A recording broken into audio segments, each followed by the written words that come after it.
कि मैंने कहा जैसा कि हम उपभोक्ता पर विश्वास करते हैं, नागरिक पर विश्वास करते हैं, इसलिए वो गलत ही भरेगा ऐसा मानने का कोई कारण नहीं है। ज़्यादातर लोग अपनी रीडिंग जो है सही भरेंगे और उनको ये भी मालूम है कि आज नहीं तो कल ऊर्जा विभाग कभी भी क्रॉस चेक इसको कर सकता है, फिजिकली चेक कर सकता है या कहीं न कहीं वो बात सामने आ ही जाती है।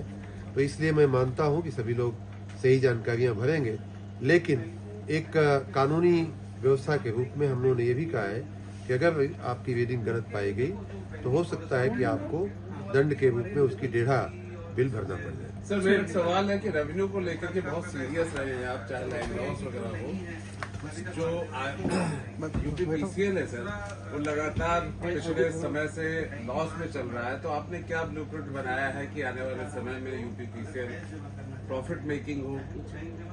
आपका बहुत बहुत धन्यवाद।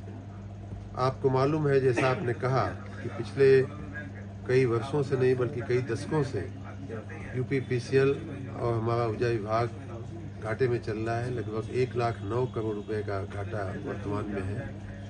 उसे ठीक करना बहुत आवश्यक है। हम लोग उस दिशा में काम कर रहे हैं। उसके 2-3 उपाय हमने जब से इस कार्यभार को संभाला हूँ तब से मैं प्रयासरत हूँ।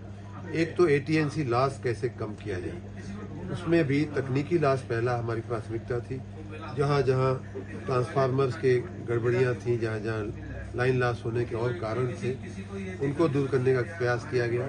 साथ ही राजस्व की वसूली, जहाँ लोग चाहते हुए भी पैसा नहीं भर पाते थे, कई बार बिल नहीं मिलता था उनको या भरने की जगह नहीं मिलती थी, वेबसाइट हमारी नहीं चलती थी, इन कारणों से भी लोग नहीं भर पाते थे। उनको फ़ोन करा करके SMS के जरिए, जैसे मोबाइल का आपका चार्ज अगर ख़त्म हो जाता है तो मोबाइल कंपनियां जो है आपका जीना हराम कर देती हैं, SMS पे SMS, मैसेज पे मैसेज भेजते हुए। इसी तरह से हम लोगों ने बिल धारकों को, विद्युत उपभोक्ताओं को 7 SMS, एक बिल के पीछे 7 SMS भेजने का हम लोगों ने व्यवस्था तकनीक के आधार पर किया है। और उसका मिला जुला परिणाम ये है कि आज हमारा ATC लॉस पिछले साल जो 31% था, 31.19% था, वो घट करके 22% पे आ गया है। और आपने रोड मैप की बात किया तो मैं आशा रखता हूँ कि आने वाले ये वित्तीय वर्ष जब पूरा होगा तो हम उससे भी बेहतर प्रदर्शन ATC लॉस के दृष्टि से कर पाएंगे और भी हमारा लॉस कम होता नज़र आना चाहिए आने वाले महीनों में। दूसरी बात कि जो बिल कलेक्शन में जो कमियां थी, हमारी भी कुछ कमियां थी, कुछ कड़ियां कम थी, गैप था, उनको दूर करते हुए हमने राजस्व की वसूली, राजस्व के संग्रह में भी हमने तेजी दिखाई है। पिछले साल अक्टूबर महीने की मैं बात कर रहा हूँ, पिछले साल अक्टूबर में जो 4100 के आसपास हमारा रेवेन्यू आया था, वो इस साल के अक्टूबर में लगभग 4900, लगभग 800 करोड़ रुपया बढ़ा है। लगभग 20% की वृद्धि के साथ हमारा रेवेन्यू का संग्रह का काम चल रहा है। तो इस प्रकार हम सही दिशा में जा रहे हैं।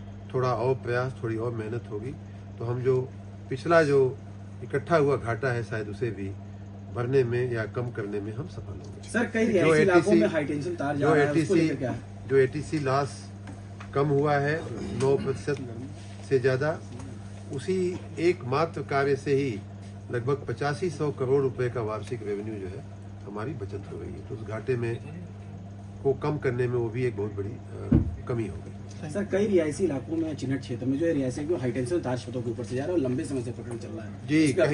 कहीं हाई टेंशन तार छतों के ऊपर से जा रहा है तो कहीं छत हाई टेंशन तार के नीचे बने हुए हैं। ये विषय हमारे संज्ञान में है और जैसे जैसे हमारे संसाधन बढ़ेंगे, अभी हमारी प्राथमिकता सभी मजरों में, सभी घरों में बिजली पहुंचाने की है, लेकिन वो भी एक महत्वपूर्ण कार्य है, उसे भी हम हाथ में लेंगे। ठीक।